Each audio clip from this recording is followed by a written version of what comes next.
Assalamu alaikum. Welcome to QAT channel. In this series of videos, Alhamdulillah, we are learning about increased verb forms. In our last session, we looked into a table of Formsmزيد for verb form 2 through verb form 10. So these are all increased verb forms. Today, inshallah, we are going to learn about verb form 7. This is the first form among the 4 families which we call Hamzatul Wasl families. Because some of the conjugations they start with Hamzatul Wasl, that's why we call Hamzatul Wasl family. So let's go over verb form 7. So today let's go over what are the items we're going to cover in this session.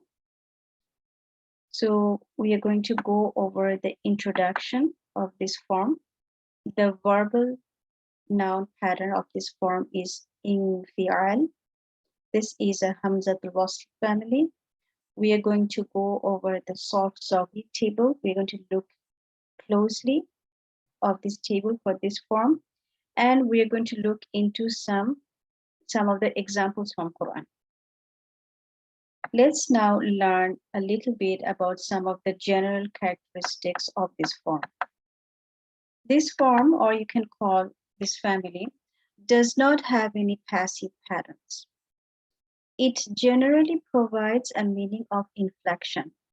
For example, for the root letter of fa or ra, faqara in verb form 1 will mean to split, where in faqara in verb form 7, it will mean to be split. So you can say it's already in a passive sense. That's why it does not have any additional passive patterns. In this form, we can also see there is a Hamzatul Wasl at the beginning of these 3 types of conjugations.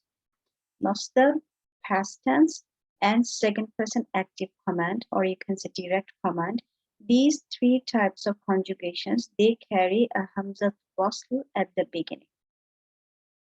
Also, we will see that in this form, all conjugations, okay, present tense, past tense, and the nouns, for all conjugations, there is a vowel-less noun exists as an extra letter before the first letter. These points will be very clear when we look into the table. So now let's go over the Formsmزيد table for form 7. So this is the Formsmزيد table. Let me go over each pattern, inshallah. In faqara, this is active past for third person singular male. It was split. Yang faqiru, active present for third person singular male. It is split. Infitaran, this is masdar, splitting. Munfaqirun, active participle or ismul fa'il for third person singular male, the one that is split. Infaqir, second person active command, or you can say direct command, second person singular male. You be split. So this is a command. This is prohibition. La tanfaqir, active prohibition, second person singular male. You don't be split. Munfatarun, this is ismul verb, the place of time and splitting. Okay, so there are few things I should point out, and that is, as I mentioned in the last slide, that past tense, masdar, and command, they carry Hamzatul Wasl at the beginning. Okay, and for all the conjugations, you can see that there is a noon, which is an extra letter just before the first root letter. Okay, and one more thing to point out, for increased verb forms, the active or passive participles or any mushtaq nouns, there will be a meme dhamma mu, which is a difference between increased verb forms and form 1. Form 1 we saw either ma or mi, like maf'ulun or masjid or miftah. Okay, but increased verb form, this is something is important for us to know. This is another way we can distinguish between an increased verb forms and a mujarrad nouns. Now let's look into all the verb conjugations for this form. So this is verb from 7. We are going to look into all the conjugations. So this table is basically carrying 14 conjugations, the way we saw in the fa'ala yaf'alu chart. Over here we have active past tense, active present tense, because they don't carry passive patterns. And we are also showing over the doers, which is, you can say, aspects of the doers, meaning the information about the doer, who is the doer. And I like to also mention that you can see that we have grouped this table, the way we group the fa'ala yaf'alu chart. So the first 3 rows corresponding to third person male, next 3 third person female, then second person male, second person female, and then first person. Okay. One important point that I have to make, that is, you can see the suffixes for present tense. I have shown them in blue. Also, I have shown the suffixes suffixes for past tense. I'm showing over here as blue. And also I'm showing the suffixes for present tense. I'm showing in blue. And we are showing the noon, the red ones, that is the extra letter, and prefixes are in green. Hamzatul Wasl you can consider as a prefix for the past tense. Now, how about the suffixes for whether it's past or present, and the prefixes for present? Are they different from the form 1? They're not. They're exactly same, which is good. We don't need to learn any new suffixes or prefixes.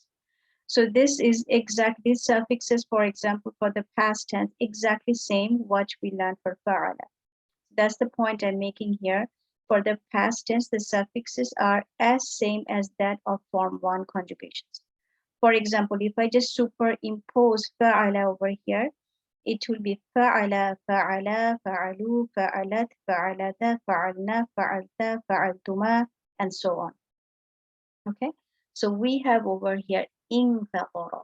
So infatara, infatara, infataru, infatarat, infatarat, infatarna, and so on.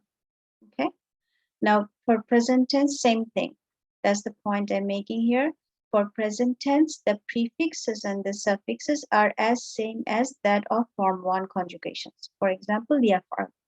So if I superimpose fa'ala chart or yaf'alu as present tense, yaf'alu, yaf'alani, yaf'aluna, taf'alu, taf'alani, yaf'alna. Okay, so same thing. So now we're going to do yang fa'il. That's the main body of the present tense for this form. Yang faqiru, yang faqirani, yang faqiruna, tang faqiru, tang faqirani, yang faqirna, and so on. Okay, so how do we identify a doer, as we learned from the fa'ala yaf'alu chart? If we see this kind of conjugation with the only ya and no added suffix, that means that doer is a third person singular male. For example, if we see this kind of body with the noon at the end, so that will be third person plural female. Okay, so anytime if you are solving a word that looks like verb from 7, you can come to a chart like this to determine who is the doer. Okay, now let's look into some examples in Quran, inshallah. So we will go over some examples. Before we go over the examples, I just want to let you know that we will be solving a few form 1 words also, so we can keep in practice. Otherwise, we will forget.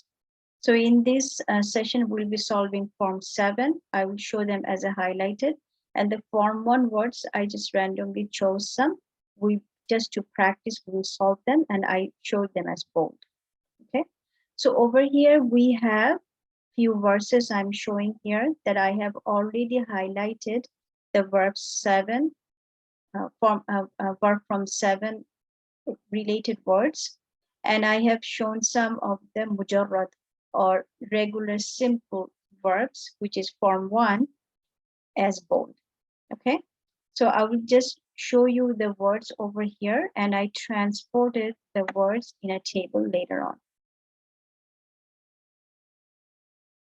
So again, we have some verses over here that I'm showing in highlighted version, the Form 7, and the bold ones are the Form 1. Okay. Now let's go over, and you can always pause and look into the document that is posted in the description section. Okay, so these are the words I transported. So I will go over some of the words, inshallah. Bismillah. So we have a word over here, fanfajarat. Okay, so how do you know? Well, another way to distinguish verb from 7 or other like verb from, we're going to learn like a verb from 8, 10, that they usually a little longer. So that's another way. So this fa is a particle, okay? And you can see from the ending exactly this is a past tense.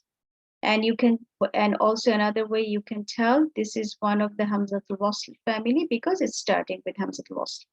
And you can tell that right after the Hamzatul Wasl we have noon, or you can say right before the first root letter there is a noon. So that confirms this is verb from 7. So this is active past. Past tense are always mabni, and this is third person singular female. And you can always go back to the table and determine the doer. And the root letters are fa, jim, ra. This is Form 7. Base meaning is to burst. So we are going to say it was burst. I just want to go over the dictionary very quickly, just to show you how we got the meaning. Okay, so I have already entered the fa, jim, ra root letters. So sometimes we might end up picking the mujarrad meaning, which won't be correct. Okay, so fa, jim, ra, this is mujarrad or Form 1 meaning. We are not looking for that. We are looking for specifically the meaning related to Form 7. This is what we are looking for. So if we by mistake take mujarrad, the meaning would be to cleave, break up, dig up. But look at Form 7, it's a little different meaning. To go off, discharge, burst, okay, to explode. Okay, so that's why we have to be very careful about the pattern. Arabic language is, mashallah, it's a very it's a very different way designed a language that is very much dependent on the pattern, how the words are conjugated. So let's go back to our document, inshallah. So now let's go over the next word. I'm going to go over some of the words. So this word obviously doesn't look like Form 7. So what does it look like? It looks like Form 1, right?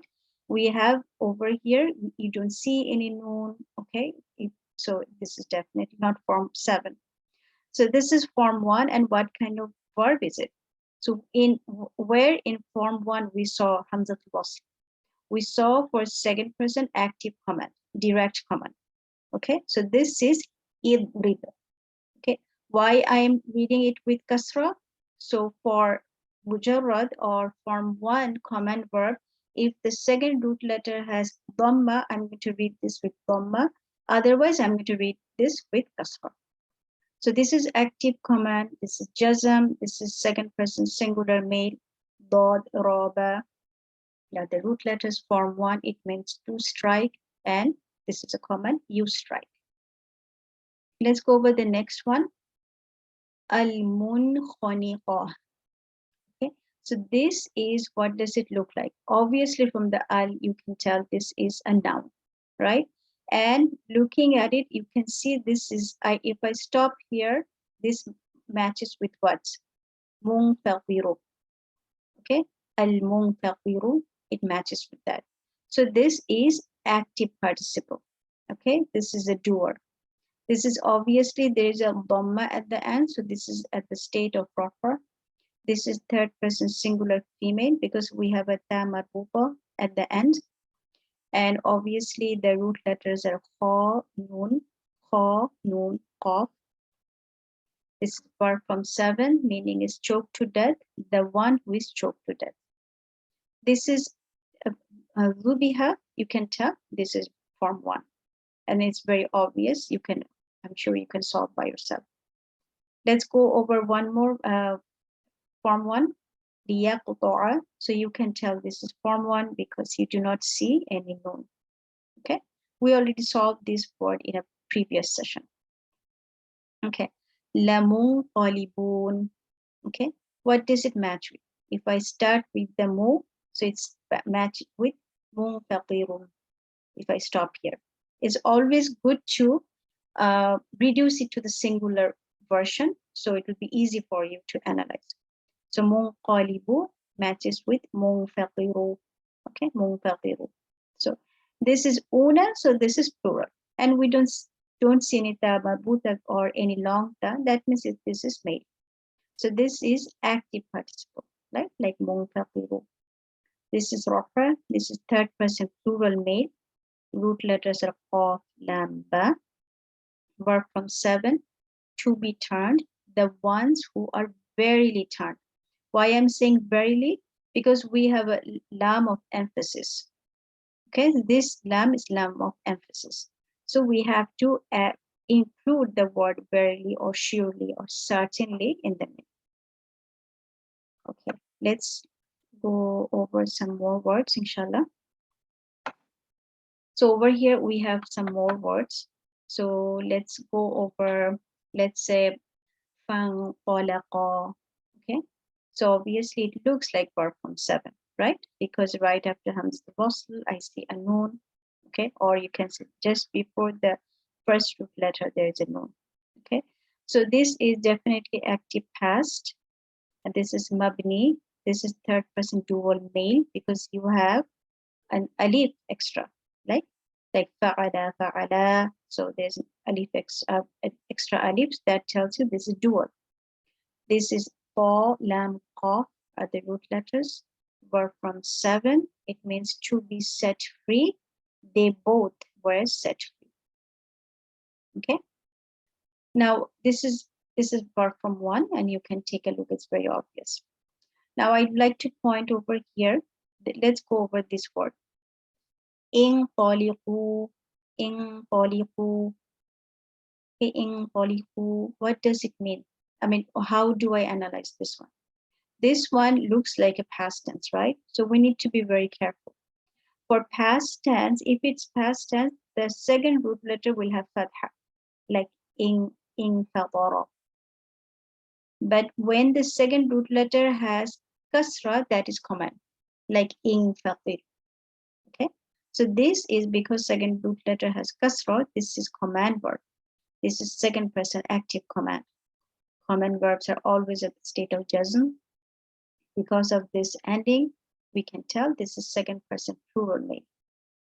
Fa, lam, qaf are the root letters. This is verb from 7, obviously.